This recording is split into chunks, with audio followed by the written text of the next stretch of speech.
Yeah. Wake up with coffee and sports. Sunrise glow, listen coast to coast. A flow like you know. Offensively, who made them? Oh, Patrick Mahomes. Sideline to sideline with plays to show. This network's got the spark. When you put up 300 yards rushing against someone, that you got your butt whooped. I feel like I would have liked to see Oregon Ohio State in the semis, not the quarters. So I think some reseeding is probably where I would change. But they're out of their mind. They're going to do this 3 quarterbacks in a row. Here's the crazy. I just can't take it. Birds keep flying high, fans cheering loud, and one podcast moving through the crowd. Needy boys brawling, no holds barred bout. This wire life never in doubt. Tune into the vibe. That's my bold prediction for the show. Devin Booker, in the next 3 years, he will be a Houston Rocket. Because I still think Seth is still at the top of his game. I do. I think he's right there. Who knows? Maybe. Not this year, but one time soon.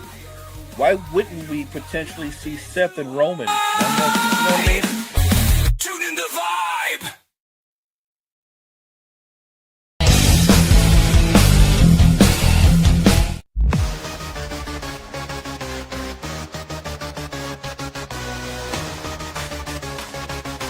Morning reps, good centers.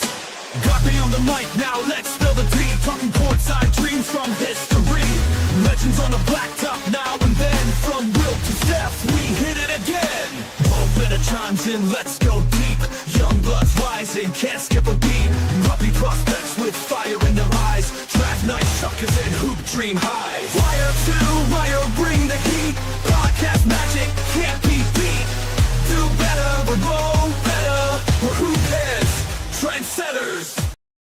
What's poppin', y'all? It is your boy, Gardi3, and welcome to the And One podcast.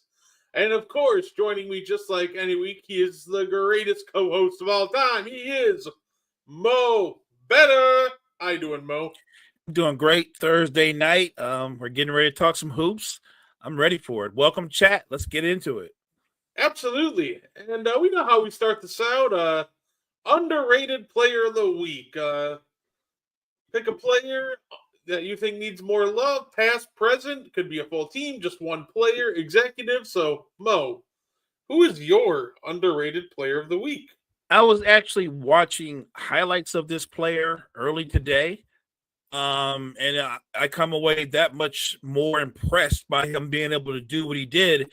My underrated player this week is Earl Boykins, who was a point guard / shooting guard, a 5'5" point guard / shooting guard, who was a bucket.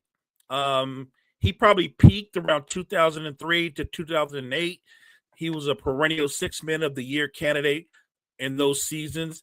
He strung together like 4 or 5 straight seasons, averaging 12 or more points per game. For his size, to be able to score and come up with creative ways to get buckets, I just think Earl Boykins is incredibly impressive, and his talent gets lost in time. But that's my guy, Earl Boykins. I love it. He's obviously an old Milwaukee Bucks point guard, so I always love to see it. And yeah, like I said, that's a great one. Look, we're doing more tier lists today. I was trying to think of maybe somebody who's a little more recent, and I'm telling you right now, if you're not paying attention, I think Brandon Miller could have a great season, but honestly, you know what? I'm going to use this to toot his horn one more time. I don't think I've ever officially used him as an underrated player. Mo, Trey Murphy. Going to be a breakout star this year. I'm going to give you the slash chance. If you're not paying attention to Trey Murphy right now, please do so. I think that's a great one. And we're both connected on that one, because the only thing that's held Trey Murphy back, and you know this, from elevating in his development as a player and becoming a star, has been health. Trey Murphy coming into this season, I think this is the year that he breaks out. Last year he had his best scoring season in the NBA. I think he's going to take the momentum he had off of last season and take another leap. I think this season Trey Murphy is going to make the All-Star team. No, fair enough. And I think it's a very, very good goal for him. The only thing that holds him back is health and say maybe limited touches. It's a very real chance that you bring in a guy who likes to shoot the ball a lot in Jordan Poole. You know, Zion's going to dominate a lot of touches. So I'm just hoping that there's enough touches to go around for him because he could absolutely be an all-star caliber player as early as this season. And you know it's crazy, Brett. I think he can be an all-star caliber player, but he's also a candidate to make an all NBA defensive team too. Yeah, I think that's what makes him special. I really like I said, not only just him, I think another guy in that same tier that can make the big leap this year, Trey Murphy, Jalen Johnson, are two guys I'm really looking forward to see play basketball this year. They're going to be a lot of fun. Agreed. I'm looking at those two. Let me throw one more guy in there. He's a little bit. They're all young, but he's a little bit younger than the other two. I'm talking about Amen Thompson. I think Amen Thompson is going to take another leap in his development. No, absolutely. And before we get into these tier lists, Mo, by the way, I just want to throw to do better with Mo Better because this is driving me up a wall. I think we need to do some now, not us, but I think some other people, mainly like what I'm seeing on ESPN, they got to do better in diversifying their content, man. Look, I don't need to hear Shams talk about Giannis ever again. I don't need to. I go on Twitter and what's Stephen A. talking about at the top of the hour today, Mo? Well, LeBron's playing another year to try to keep chasing Michael Jordan and starting like the millionth GOAT debate of just today. Like, is it just me or does like a lot of these big like platforms like ESPN just really need to work on diversifying their content because it is frustrating to watch at times. I'm with you that they need to be more diverse, and yet I'd be willing to bet that they have people whose job it is to keep up with the algorithm and where people are swaying. ESPN, I think they regurgitate the same content a lot because for whatever reason it has high value. They talk about the same things pretty much year round. Brady's retired, so they still have the Cowboys and they still have the Giants. I mean, not the Giants, but they have the Cowboys and LeBron to talk about pretty much year round.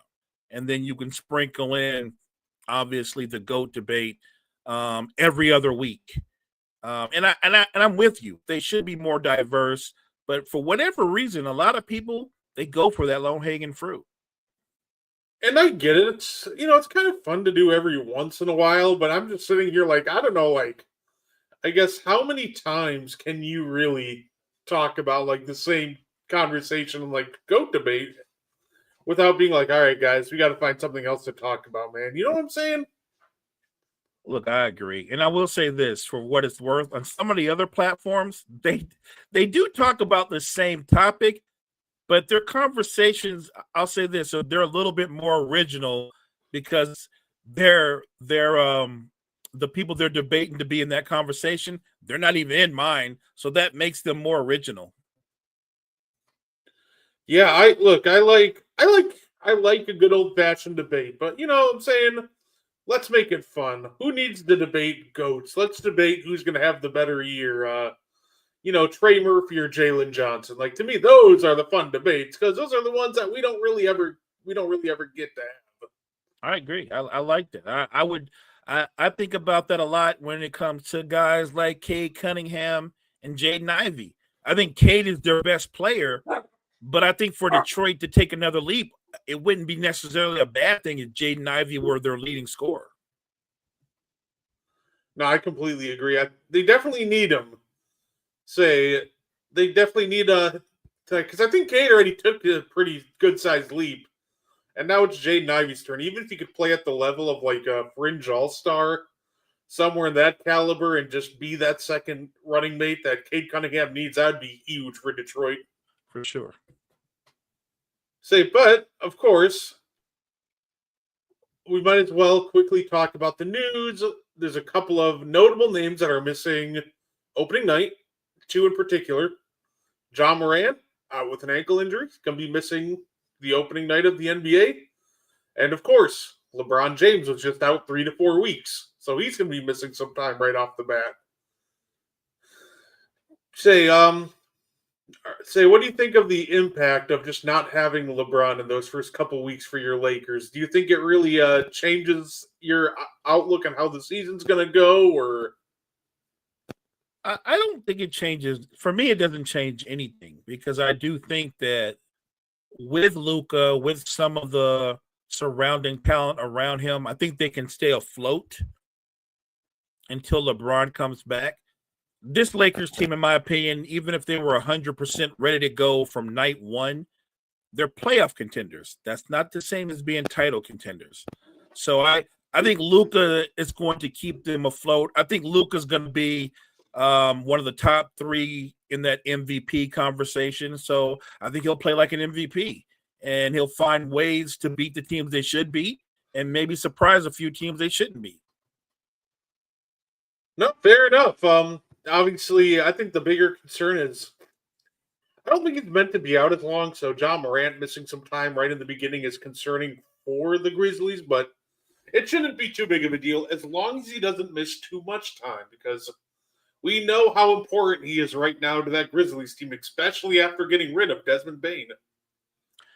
That's a great point. I do think that when you look at Memphis and the changes they've made over the last couple of seasons, they need John Morant with the current roster that they have. They've had some changes, some additions to the roster. What they desperately need is continuity. And to not have John Morant to start the season out, I think that does kind of put them in a stall when it comes to continuity in their rotations.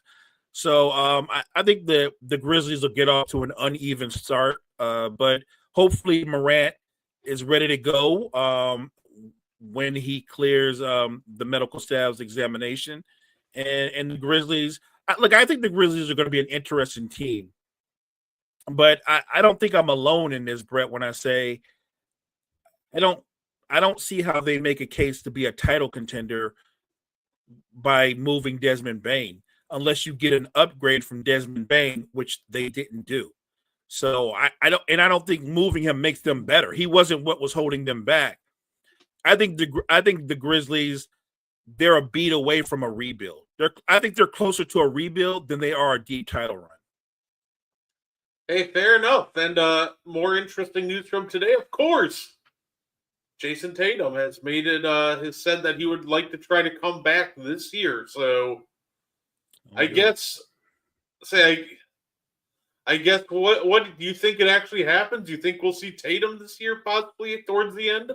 I don't, and I wouldn't rush it unless the medical staff comes to Brad Stevens and go, Brad, he's not just healthy, he's 110%. He's better than before. Yes, you can let him go, let him play. But that injury, we know this. It's usually like an 18-month recovery, right? Almost 2 years till you're really right. Celtics aren't going to be title contenders this year. Jason Tatum is your key piece. He is your franchise player. Brad Stevens is a really smart guy. There is no way Brad Stevens rushes Jason Tatum back. More importantly, even if Jason Tatum tells him, I'm ready to go, Brad Stevens is going to look and go, no, we're good. We're going to wait till next season. We're going to come back 100% next season. I would be blown away if Jason Tatum played this season. Absolutely. When it comes to like injury, like recovery like that, I know some players have come back, quicker. But I think the part that you mentioned that's important to remember is he might be able to come back before the end of the year, but that's also one just really big re-injury risk. But it takes a lot of time to get reacclimated back to the game. You're probably not getting the best version of Jason Tatum if you do that. You wouldn't Right. get the best version of Jason Tatum till next year, most likely. Like we saw guys like Wes Matthews come back in 7 months after his, but also Wes Matthews, even as a more like role player that he kind of was, he didn't really look the same after his Achilles win. Even right when he came back, we know what happened with guys like, Kobe. He didn't look the same after. The only guy we've really seen come back and look the same or better is Kevin Durant. Saying Right. maybe like Klay Thompson to an extent, but it's one of those things I completely agree. I would not rush back Jason Tatum No, unless he's and 110%. facts. And don't forget with Durant, they went the same path. Remember, he goes to Brooklyn as a free agent, but he doesn't play that entire season, right? He didn't play the entire season. And then he comes back the following season, having missed an entire season, and he was able to look like the elite player he had for most of his career prior to the injury. And I think knowing Brad Stevens and the Celtics management and their brain trust, the way they're thinking, I think they'll look at the Durant model and go, no, we're going to let Jason sit for an entire season, let him get acclimated, let him get used to game speed the following offseason, and come out swinging then in 2026, 2027. There's no way they risk his future by rushing him back. Absolutely. So I'm as much as at the end of the day, we know that he's a competitor. He's going to want to come back and help the team as soon as possible. But it's one of those situations where the team has to look out for his own safety because he probably will only to an extent. The first chance he gets to get back on that court, Tatum being the competitor he is, he's going to jump at that. So, I'm just hoping the most important thing to me is a healthy Jason Tatum. I'm with you. As fans, that's all I want. I want Jason Tatum to come back better, if it's possible, to be a better version of himself prior to the injury. And I hope that's exactly what happens. That's good for the fan base. That's good for the Celtics trust. So take your time, Jason Tatum. You're still a young man. No, absolutely. So, you know how it is. We've been having fun the last couple of weeks. We've been making a tier list of every single starting player in the NBA. We split it up by first week we did centers, then we did forwards last week. So, why not get down to our guards? And I figure we can start with the West. Like I said, it's set the sucker on presentation mode. Alrighty. Now, why don't we start off? I figure we start off fun, Mo. It's going to be really fun. Amen Thompson. We're throwing haymakers right off the bat. I love it. Amen Thompson. What caliber of player do you think he's going to be? And to people watching or listening, if we say he's an all-star caliber player, that doesn't mean he's actually going to get voted onto the all-star team.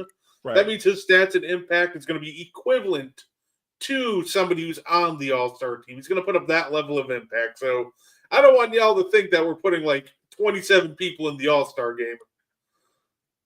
Agreed. I'm glad you brought that up. I think Amen Thompson is going to be a fringe all-star. You know what? That's actually where I was at with him. I think he's definitely above a high. He's gonna be above a high level rotation player. I think you can make a strong argument for all-star, but fringe all-star I think will be more than good enough for this Rockets team this year. Right. He's gonna be a special talent. Jory agrees. Fringe all-star, love it. How about the rookie? Well, not the rookie, second-year player. Feels like a rookie because he didn't play as much as we thought. In Reed Shepherd. Like, high-level rotation player? I think that's what he's going to be because obviously with the Van Vliet injury, that's where he'll start out at. The question is, will he hold on to that status? We'll see. But I think he starts as a high-level rotation player. The question with Reed, I think, is just going to come on the defensive end, right? His impact on the offense, easy. He's a flamethrower. He can get hot from deep. He's got some handles to him.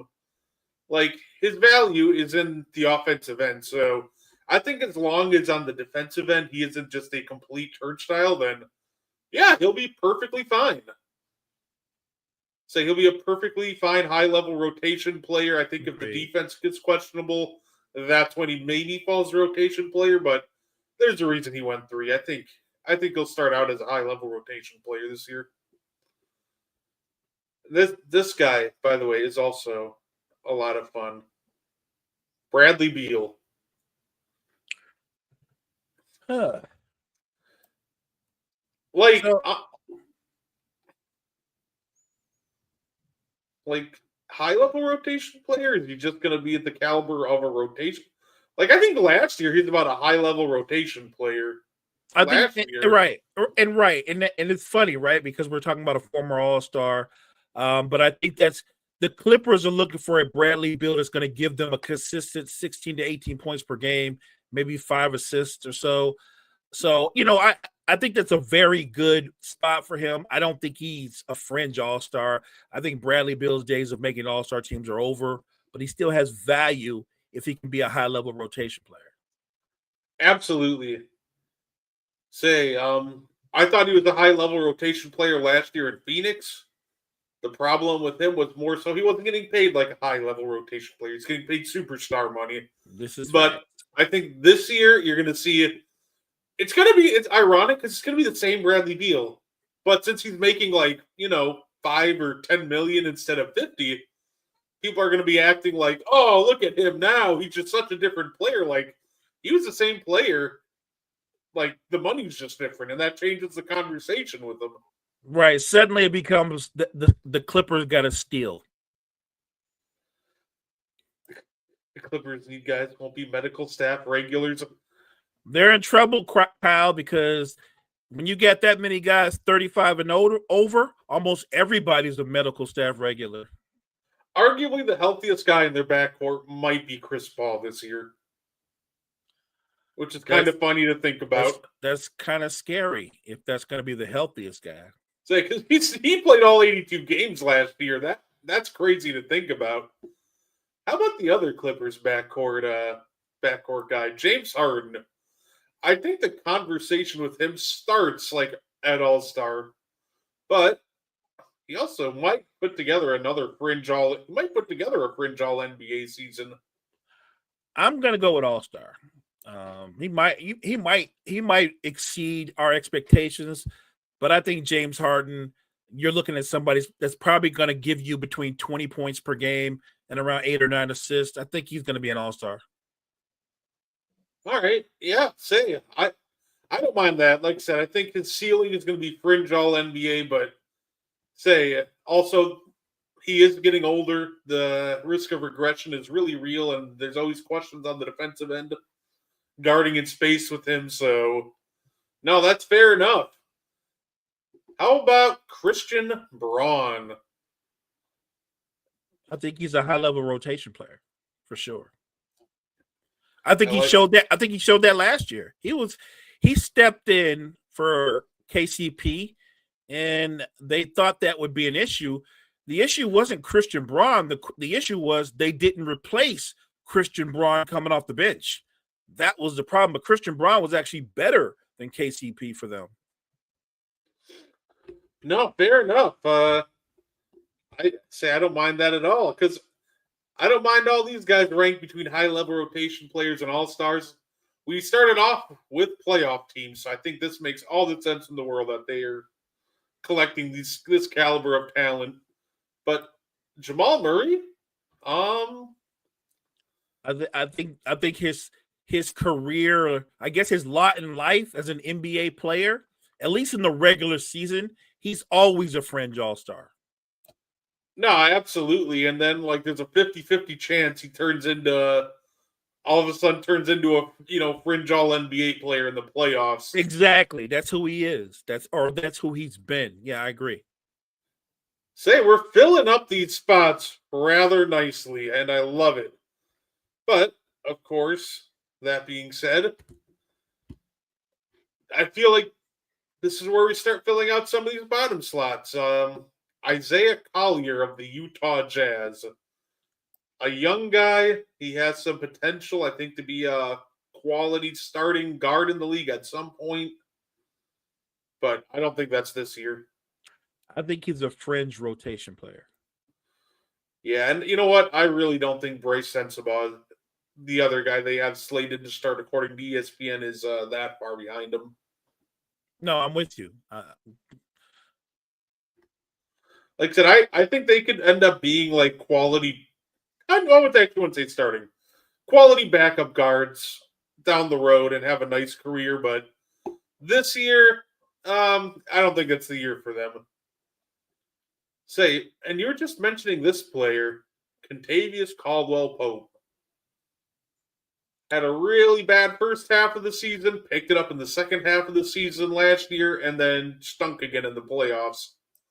Is he still a high-level rotation player, or is he just a rotation player? I know by the move that they made with Desmond Bane, the Memphis Brain Trust hope he's still a high-level rotation player.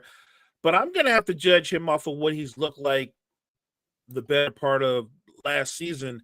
I think he's a rotation player until he proves us different. No, that's fair. He just doesn't look. He's good when he's with like an all-time level playmaker that can really set him up. So he might have a bit of a resurgence with Ja. While I don't think Ja's an all-time level playmaker, he's still a great one when he can get going downhill. It could get him some easy looks, but yeah, he has just when he's not paired with LeBron or Jokic, he just hasn't looked great. Now, speak of him, Ja Morant. I think the conversation with Ja starts at: do we think that his caliber of play will be at the level of a fringe All NBA or a strong All NBA player? I am not as high on him as you are. I think he's an all-star. Oh, he's interesting in the sense that his offensive game like screams to me like he should be in these conversations, but at the same time, his defensive game is. And I don't agree with disagree on the offensive game. Although I will say this about his offensive game. His offensive game. What season is he in now? 5, 6? Yeah, he was in the Zion draft. The point I'm making is it's kind of peaked. It's plateaued. He's got the same skill set that he had in his rookie year. He hasn't gotten, and I know he's had some injuries, but he has the same offensive game. And I think that when you're a point guard and a lot of what you do is predicated on your athleticism, you've got to add something else. You've got to add some different things. Floaters, be more consistent from the mid-range. You don't have to be a great three-point shooter, but be a respectable three-point shooter. I think Ja Morant is still a unique talent, but I think the league has shifted since he came into the league again.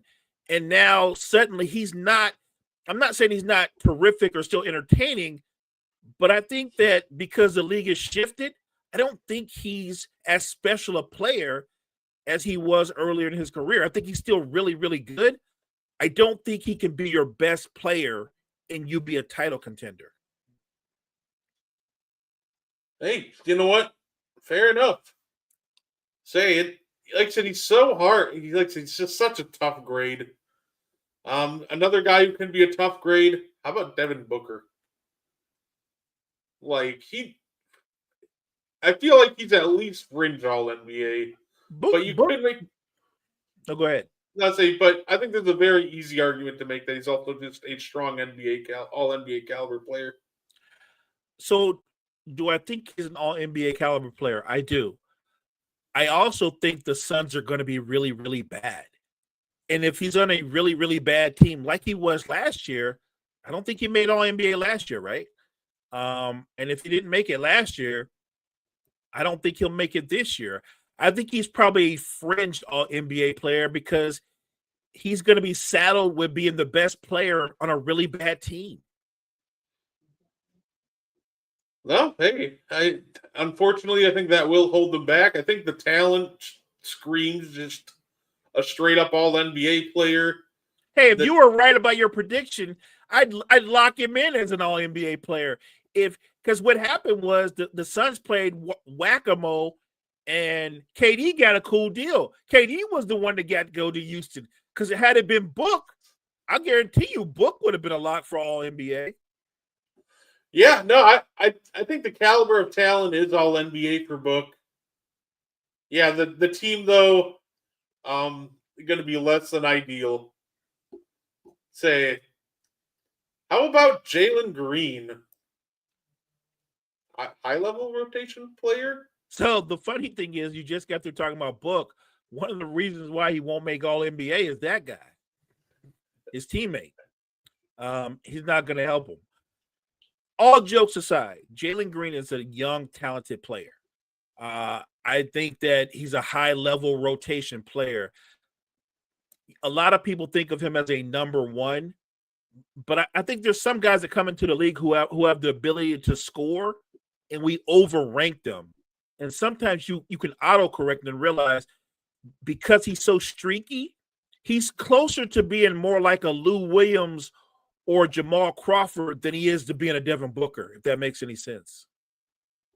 Oh, no, fair enough. This is where I've always kind of viewed him. I think he's a very good player, but a lot of people are acting like he should be some all-star, like fringe and Right, all NBA right, caliber player. right. And he's not. By the way, if y'all are baseball fans, the Los Angeles Dodgers are moving on to the NLCS. They just eliminated Philadelphia. Some breaking news. Not in the basketball world. I'm not going to front run because I'm a casual Dodgers fan, so it's cool. Say the Cubs have jumped out to a 3-0 lead on the Brewers. That's your playoff updates for right now. How about Lou Dort?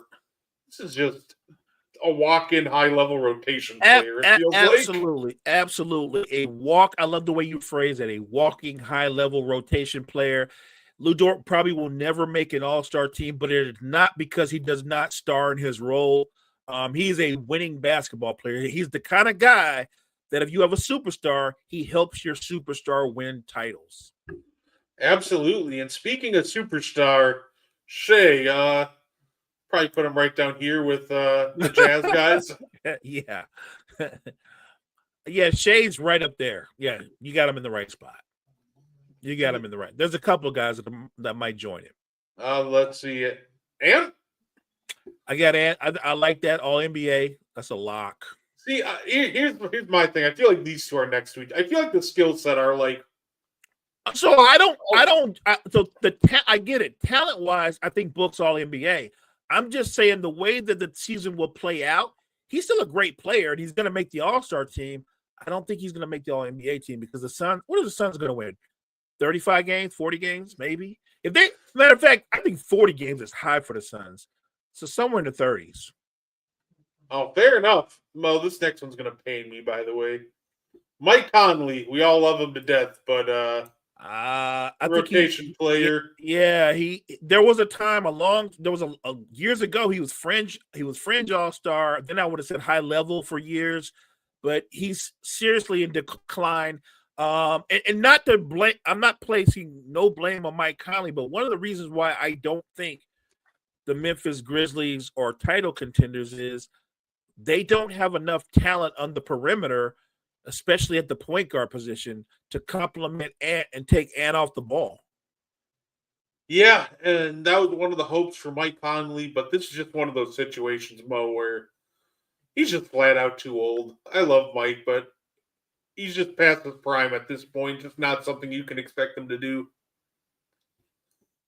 Say Fox fringe all NBA. Like he's either right here or right here. And I guess the real question is, how high are you on De'Aaron Fox? I think here's the funny thing: playing with Wemby, playing with some of those other young talented players, he's going to experience more team success, but I think it comes at the expense of individual success. I think it's going to make De'Aaron Fox a fringe all-star, but not a lock all-star, because I don't think he's going to put up crazy numbers.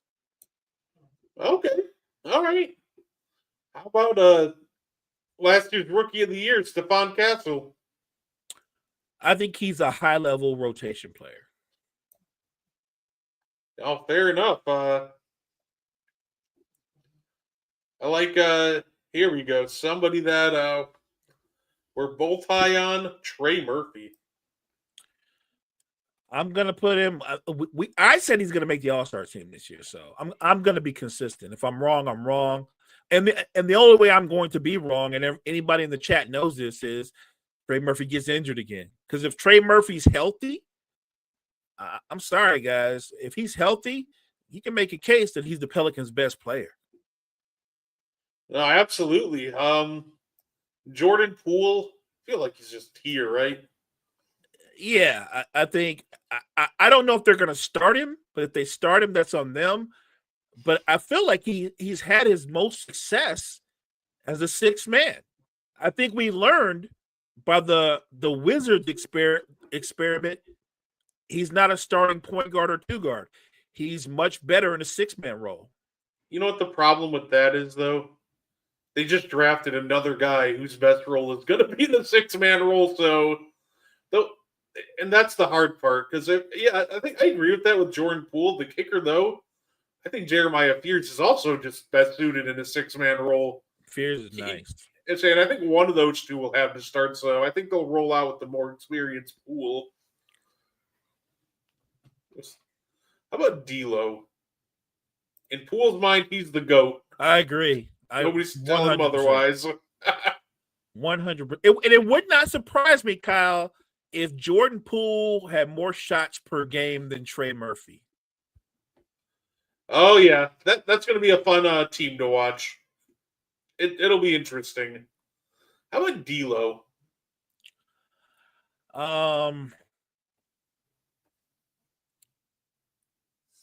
Look, I think D'Lo only fits in two categories. He's either a rotation player or a high-level rotation player, but he's certainly more than a fringe rotation player. The problem with D'Lo is he can look really good sometimes, Brett, and then the very next 5 games in a row, he can be madly inconsistent.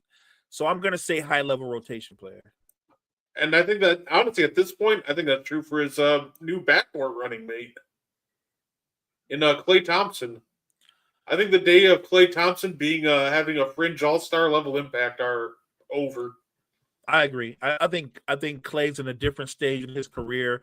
Now he's what you call a very solid starter, right? Can get you maybe 15 points on a given night, but the days of him having those breakout 45 or 60-point games, I think that Klay Thompson is gone. No, absolutely. Luka, I think we can both agree. Well, wait a minute, maybe not, because he could also be. He's one of the few guys that can bounce. He can either be an All NBA, but he's one of the few people that I think could realistically get to an MVP level impact. Yeah, I think Luka's going to be in the MVP conversation. All right, yeah, say it. I think that's fair enough. I think the caliber of player he is. Yeah, I'm down for that. Austin Reeves. Now he's unique, right? Because Reeves is more than a rotation player. Is he high? I think he's high level too, right? Because I think it'd be very difficult for Austin Reeves to be an all-star playing alongside both LeBron and Luka. I think he can be very productive, but I don't think he'll be an all-star. Oh, fair enough. How about another guy who I think is going to be a high-level rotation player in Drew Holiday? I love Drew, and I think that's a perfect spot for him. I just hope that Drew embraces the challenge of playing with that young team. Because I do think that a guy like Drew, and eventually when Dame comes back, that kind of veteran leadership, guys that have seen it all, I think that'll help those young guys. No, absolutely. This guy, Mo, see, I know a lot of people would think this guy's a high-level rotation player, but go a little bolder with Shaedon Sharpe. this is Shaden Sharp's breakout year. He is going to break out this year. That is one of my, I don't know if it's a bold take. I've seen a couple people have it, but I think that somebody from the Blazers, one of these young guns, are going to break out, and I think it's going to be Shaden Sharp. I have more confidence in the development and elevation of Shaden Sharp than I do of Scoot Henderson. So I agree with you on that. Yeah, so you know what? I think he'll have a fringe all-star caliber impact. I think that's his big leap. Steph. Is it time that he falls into like those fringe all-NBA talks, but he's not a lock to make the team? Or we keep saying that, but I'm going to put him at all NBA until he proves me wrong. No, fair enough. Pods is probably right here next to Drew Holiday as a high-level rotation player. He can be. I'll give him that. And, of course, we end with the Kings. Dennis Schroeder. I'll tell you what, he was amazing in EuroLeague play. He was amazing over there in Germany. Schroeder's unique because I think there's a time when he was a high-level rotation player. He's been everywhere, and he's played well in almost every stop. I think that's what he is. I still think Schroeder is still a high-level rotation player because even at this stage in his career, he's still got that amazing first step. Yeah, he flips so often between rotation player and high-level rotation player, but when teams need him, he always finds a way to make a big play for him. So, and of course, I decided to flip it up and save the best for last, or maybe one of the more controversial guys in the league, Zach LaVine. So you remember what you were talking about, talent? If we were going on talent, Zach LaVine would be up there with Book and all the rest of those guys on talent. The problem with Zach LaVine is he's not a winning basketball player. The best thing I could say is he's a high-level rotation player. He's not going to make another all-star team. The Kings are you're not going to reward the Kings for being really bad again because they're going to be really bad again. And really, if you know anything about Zach LaVine's career, he's kind of like playoff kryptonite. So, if you had him on your team, you usually don't make the playoffs. No, fair enough. And I think this is about right. Look, if these spots aren't really going to get used that much, like fringe rotation player and bench warmer. Look, if you're a starter in the NBA, you're probably at least a rotation player. And especially in the West, where like 12 out of the 15 teams are competing for playoff spots, right? You're probably going to be in the conversation of an impactful high-level rotation player. So, right. So I would say take these rankings as a compliment. And yes, some of the younger guys, they're probably further down than they want. And then you got a couple of older guys like Mike Conley, who's on the back end of his career. It's interesting because maybe if the T-Wolves had a different starter alongside Ant and Conley came off the bench more, I think Mike Conley would give you more minutes or better minutes, more productive minutes as a backup point guard at this point in his career than as a starter. No, fair enough. Say it. Absolutely. Like I said, I love Big Mike Conley. He's a fantastic player. Like I said, he's unfortunately we're at the point where he's just a little too old, and that's all right. Everybody gets there at some point. Well, unless your name is LeBron James, then you're just apparently ageless. Right, unless you're LeBron. Facts. So yeah, that's our tier list and how we think the West will break down. Which, you know what? I think that's fair. Say the hardest ones to looking at it now, I think it's about right. I think the only arguments I think people would make are for, maybe Harden and Ja to move up, but other than that, I think we nailed it. Yeah, I'm good with the list. Look, anybody that wants to tell me I'm wrong about Book and Book will be all NBA, we're arguing two different things. I'm not arguing Book as an individual talent. I'm just saying that when you're on a really bad team, the likelihood that they're going to elevate him to all NBA status, he would have to have a career year statistically on that bad team for that to happen. I'm not saying I'm not betting against Book. He's one of my favorite players. So I hope that I am wrong. No, fair enough. And let's see. Let's flip over to the East.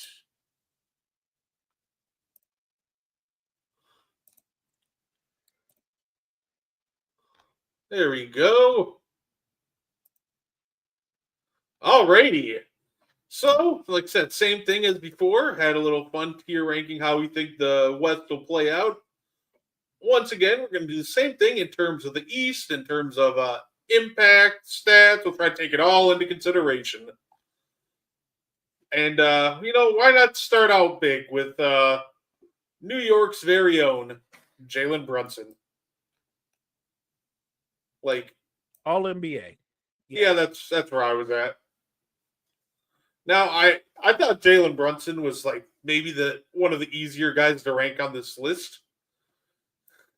Mikal Bridges is also fun because is he a high-level rotation player? Does he have the impact maybe closer to a fringe all-star? I know this is what the Knicks are hoping for. I think he'll probably end up here.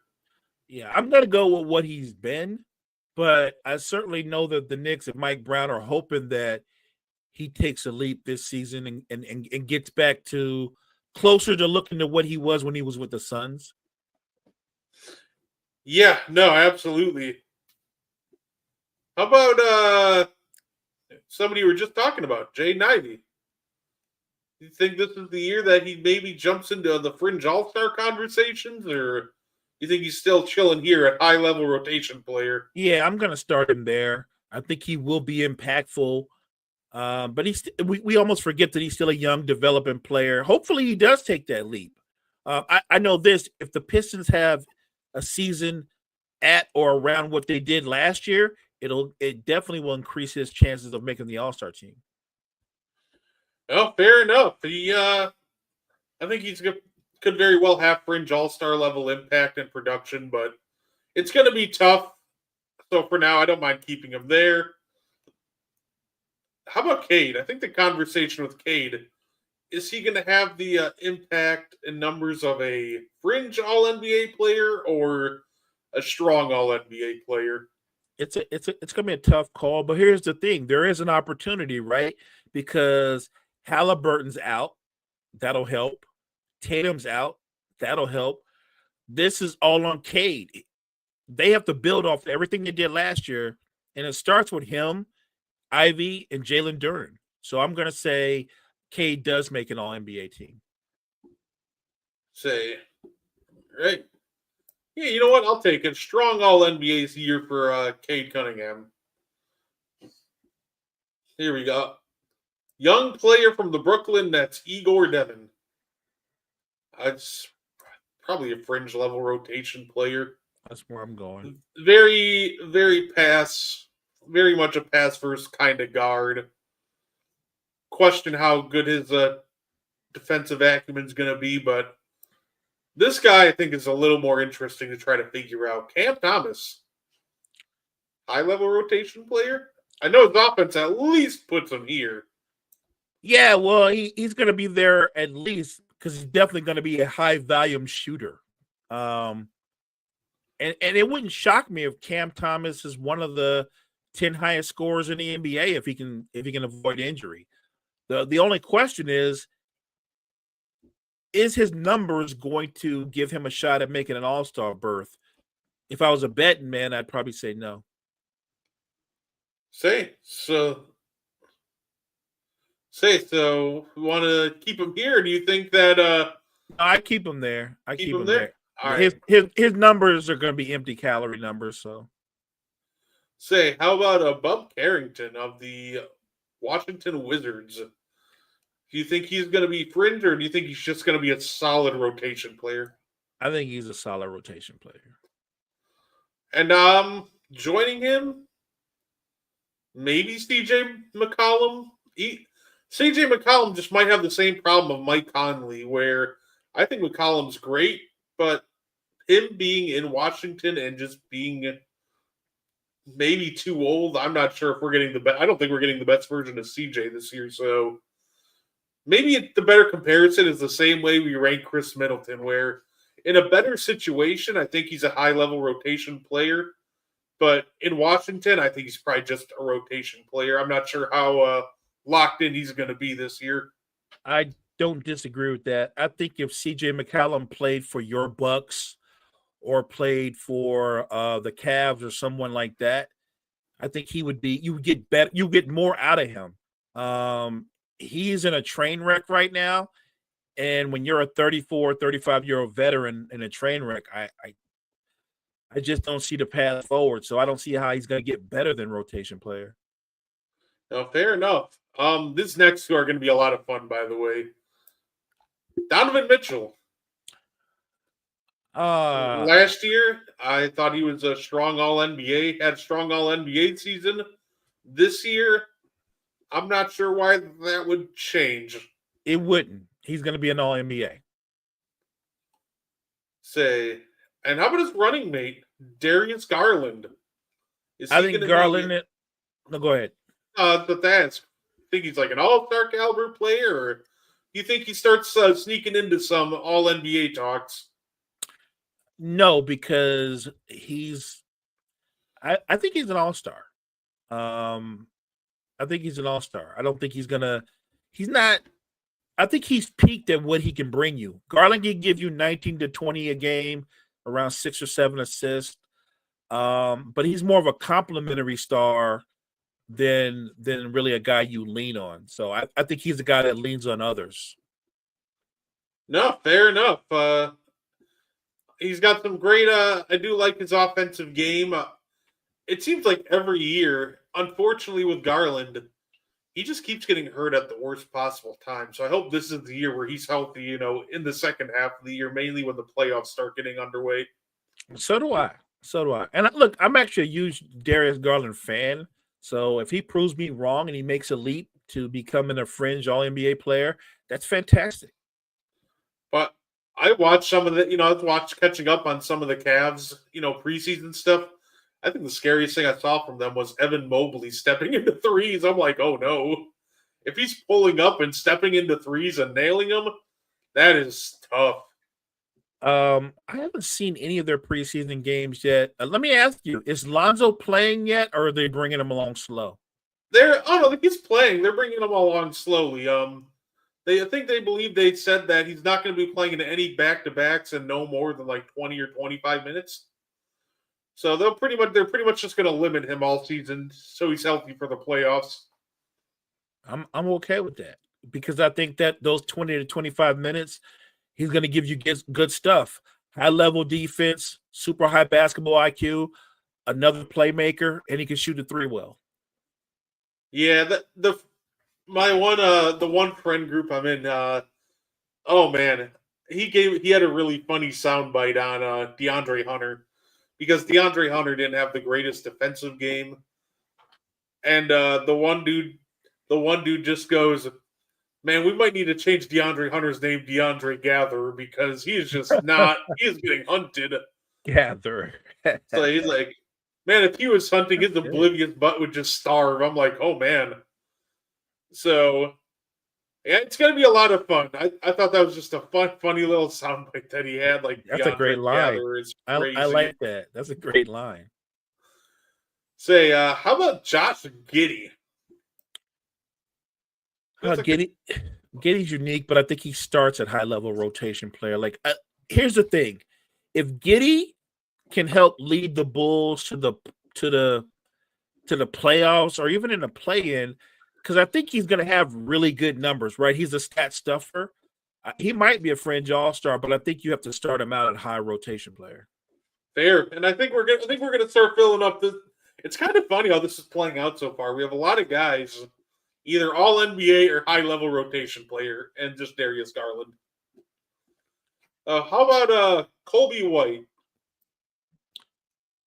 I think he's kind of with Giddey, right? He's a terrific streaky scorer, but that's what he is. He's a streaky scorer. Yeah, absolutely. The challenge with the Bulls will be who's getting stops, but the talent level offensively from these two, I don't think we can question that. These two are just very high. These two would be high-level rotation players on almost any team. Josh Giddey's more unique in a sense where he might not fit every team, but I think still you put the ball in his hands and he very much is a high level rotation. How about RJ Barrett? That's the problem with Toronto is they have so many guys that are very similar in what they give you. I could make the case that Barrett is a high level or maybe a fringe all-star, but I don't know how you qualify him. He's a good scorer, right? And since he's been in the league, you can book Barrett for around 19 points a game, 5 rebounds, somewhere in that range. But do I see him making an all-star team? No. So the best I could give him is high-level rotation player. No, fair enough. I don't think either. I think both Raptors, Barrett and Quickly, are here. I don't think either of them are really going to be even in fringe all-star talks. They're not. They're good players, but I think that will be their. How can I say this without seeming like I'm putting them down? I think their NBA lot in life is they're both really, really good players. No, fair enough. How about I think both. I might as well lump the Bucks guys in here too, because I think both of these guys will end up being high-level rotation players also in Trent and Porter. These are guys whose skill sets just kind of fit anywhere. The only guy you can make an argument that Kevin Porter Jr. will be more of a rotation player and his impact, but I think when you specifically put him in Milwaukee and when they have a need and absence of a secondary creator, I think that just kind of suits him perfectly because that's exactly what he likes to do. So, do you think both Milwaukee guys are high-level rotation players? I do. And look, out of the two of them, there's no question that Porter Jr. is more talented. The only question is his consistency. But I thought with the Bucks last year, I thought for the better part of the season, he was very consistent. No, absolutely. Here's a fun one: LaMelo Ball. I feel like is he going to be a talent? He made the All-Star team last year. Does he do it again this year? Do we think he plays at the level of maybe a fringe All-Star? I feel like he's good enough to at least be here. I'd say All-Star. I think he's got to work on consistent efficiency. He's definitely got to be more efficient this year. That's the next jump I would love to see from him. I like to see him be more efficient, and I'd like to see him find ways to make his teammates better. He's a willing passer. I just need him to cut out like the random like one-legged threes and just almost like he just randomly gets into his zone where he starts playing like schoolyard ball. Where it's like, hey, I'm going to mess around and shoot a one-legged, three-pointer now. And you're just like, why?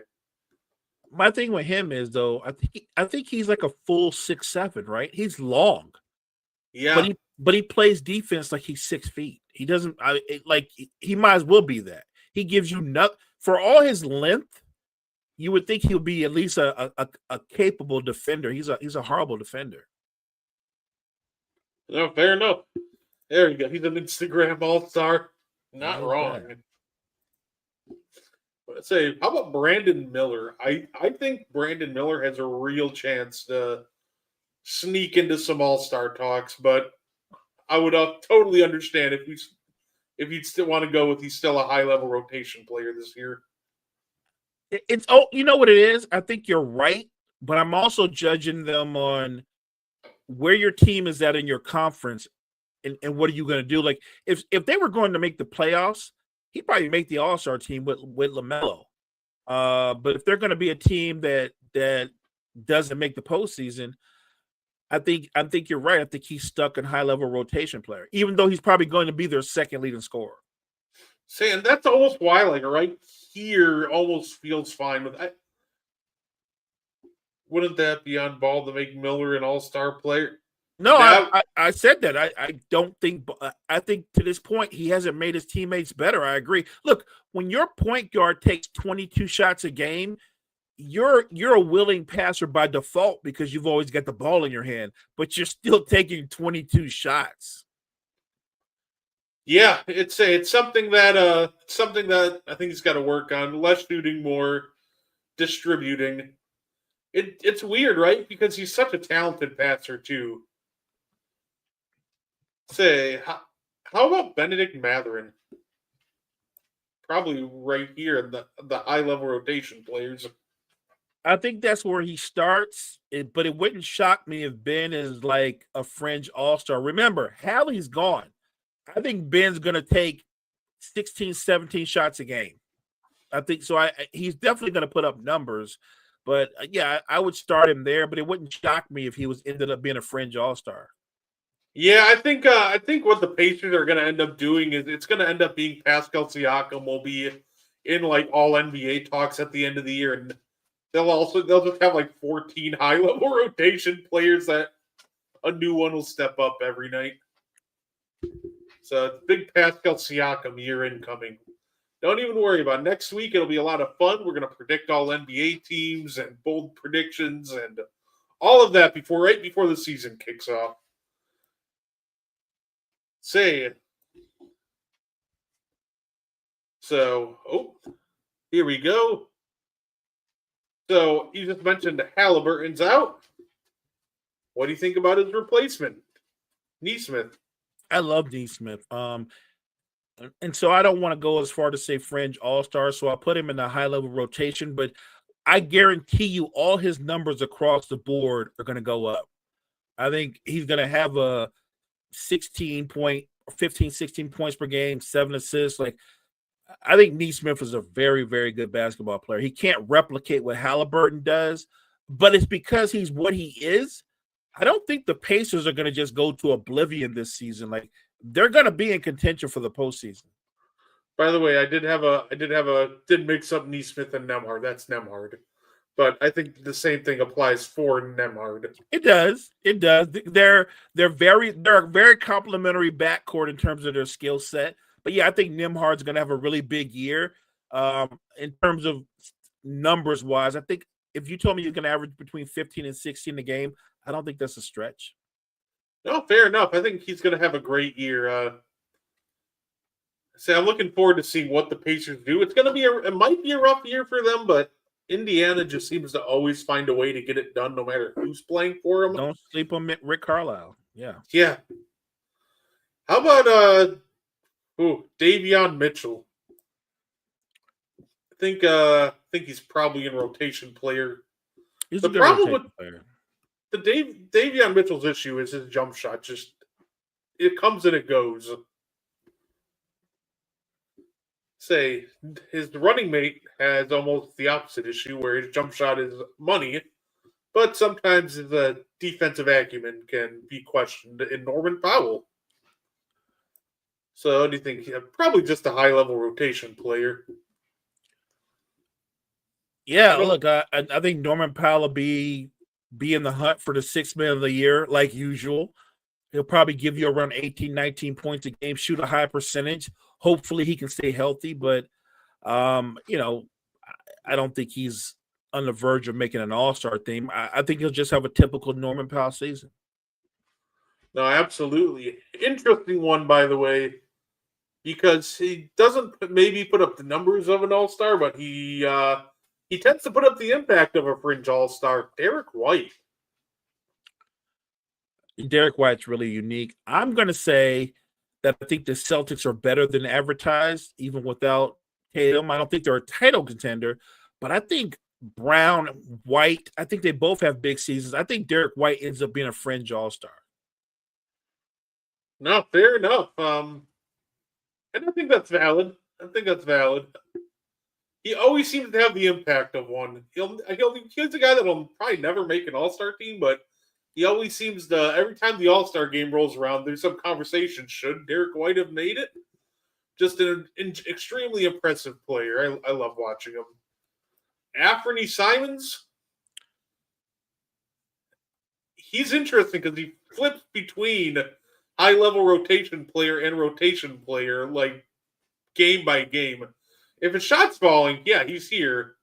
But if his shot's not falling, he doesn't really offer that much else besides scoring. So then he just falls here. He is interesting because I think playing for the Celtics, being on that stage, it's almost like a bigger stage with higher expectations. This is an opportunity for Anthony Simons, by the way, that whether or not he's part of the Celtics' future, it's like an audition for him for the rest of the league. So I would expect you get the best version of Anthony Simons. So I'm looking at I think a Boston team. They're gonna have 3 guys. I think of that Boston team that average. Brown will probably give you around 23 a game, 22, 23. But I think White and Anthony Simons will both be around 18 points again. Throw in Pritchard getting you 16 or 17. Boston's going to be a very balanced offensive team, but I'm with you because he's streaky. I wouldn't put him higher than high level rotation player. Oh, fair enough. Say, how about Jalen Suggs? I think his defense alone puts him into this high level rotation player conversation. Yeah, look, a healthy Jalen Suggs.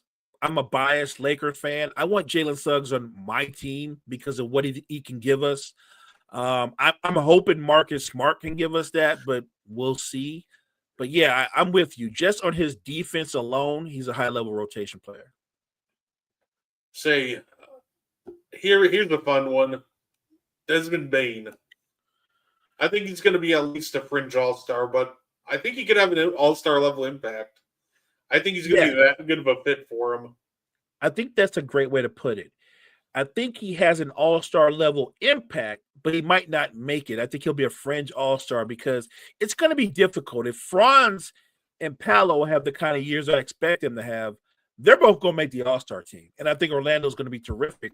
I think Bane just misses the all-star team, but he's going to have a great impact.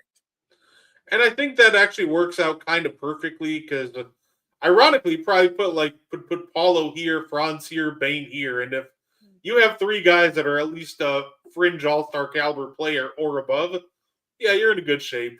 Agreed. Quentin Grimes, probably just high-level rotation player, right? But the next guy, Mo, but one we both really like, Tyrese Maxey. Yes. I think Maxey's an all-star. I think he's an all-star. I think the only thing holding him back is I know Embiid and PG will still want all their touches. So, I think the talent is here, but I think Philly might drag him down to here. Maybe because they're such a – if you're a betting man, I think Philly is the hardest team to rank, right? I don't know how to rank them because I don't even know what their roster is going to be day to day. No, absolutely. So, you know what? I'm okay with that. Look, when we're making tier lists and predictions, I like being bold, so I'm okay with that. Dyson Daniels, the great barrier thief. Man, I like him a lot. I want to say I feel like he's more than a high-level rotation player. I know he's not a big-time scorer, but when your guy gives you 14 points per game and elite level defense, I think that makes you a fringe all-star. I like that. I think the Hawks are poised to have a really big season, and we're going to be looking at Trae Young, and we're going to be looking at Jalen Johnson, but the guy that's going to have the biggest impact of both of the floor is going to be him. It's going to be Dyson Daniels. Well, fair enough. I think we can probably both agree that Trae's probably in this fringe all-NBA conversation. 100%. Yeah, no, absolutely. I'm okay with that. I like the idea of maybe Dyson taking another little mini leap on offense. If his defense stays at that DPOI caliber it was yesterday, him being in those conversations, yeah, to me, that's at least a fringe all-star level impact. Looking at our list, I like it. I think the only thing, I think people would try to argue maybe Bridges and maybe Jay Nivey up one. Maybe some people might not be as high in Maxey as us, but you know what? I like it. That's okay. And I want to preface, this with these are predictions. If I have you where I think you're an all-star, like to Brett's point is, I think you're going to have an all-star caliber season in terms of your numbers and what you do. It doesn't guarantee you're going to get selected to the all-star team. No, absolutely. So there you have it. There are fun tiering every single starter going into the season. Honestly, Mo, that was a lot of fun. I really enjoyed doing that. It always is. I'm definitely looking forward to next week. It's going to be a great time. Figure we do some, predictions, hot takes, Maybe even try to predict how the standings are going to shake out. Way too early NBA champion predictions. Of course, it's the Bucks. Spoiler. Oh, it's gonna be awesome, right? Because we obviously have a lifetime Bucks fan on. We're gonna have the great Kyle Edwards, a lifetime Celtics fan on, and then obviously born and bred Lakers fan. So yeah, it's gonna be fun. Yeah, and you know what? It's gonna be one of those things. We'll try to bring a couple extra new people on, and we'll mix it up. It's gonna be a lot of fun. Everybody can bring their hot takes, and we can discuss them. I'm looking forward to that. And then, of course, the week after, Mo, is the start of the NBA season. Can't wait. Wait. First say, obviously the NBA season starts on Tuesday, but on the 23rd, which is the day of and one, we got Nuggets Warriors, and we get Thunder Pacers. So yeah, like you said, I can't wait. It's going to be a really fun time. Oh yeah, I can't wait. This is the best time of the year. Look, we're NBA guys, but we also love football too. Postseason baseball is in full swing. This is when the universe kind of collides, and you get postseason baseball with NFL and the start of the NBA season. Yeah, absolutely. By the way, if y'all need an update, update you on some of the more important games going on and around the league and other sports. The Giants are up 27-17 right now on the Eagles. What? Yeah, and the Cubs are still up 3-0 on the Brewers. So something I didn't see coming was definitely the Giants taking it to the Eagles like tonight. If that holds up, we're gonna have a lot to talk about tomorrow. Yeah, you can definitely catch us talking about that game tomorrow on the morning show. Anything you want to add before we get up on out of here? No, thank you guys, especially the chat with Kyle, Jury, Damian, everybody. We always appreciate your support. Make sure you check us out tomorrow morning. We appreciate you. Yeah, absolutely. You can catch Mo and I tomorrow on the morning show, and I might end up going live on TikTok Saturday morning. Awesome. For Crown Jewel in North Australia. So yeah, I'll let you guys know what's up with that, but it's going to be a great time. If I'm up, yeah, absolutely. So, but that being said, thank you for tuning in. We hope you had fun. Make sure to tune in next week for our predictions. Make sure to tune in tomorrow for the morning show. And just make sure to tune in for all the great content that Wire to Wire works really hard to bring you guys. We hope you all appreciate it. We thank you for tuning in, and we hope you guys enjoy the rest of your night. Thank you for tuning in to the And One podcast. If you like our content, you can find more on the Wire to Wire Podcast Network on YouTube, Facebook, and Spotify. Want more And One? Find it on Wire to Wire. Like and share our Facebook page, and join the And One Discord. Grab the link to join from our Facebook. Thank you for tuning in, and have a wonderful day.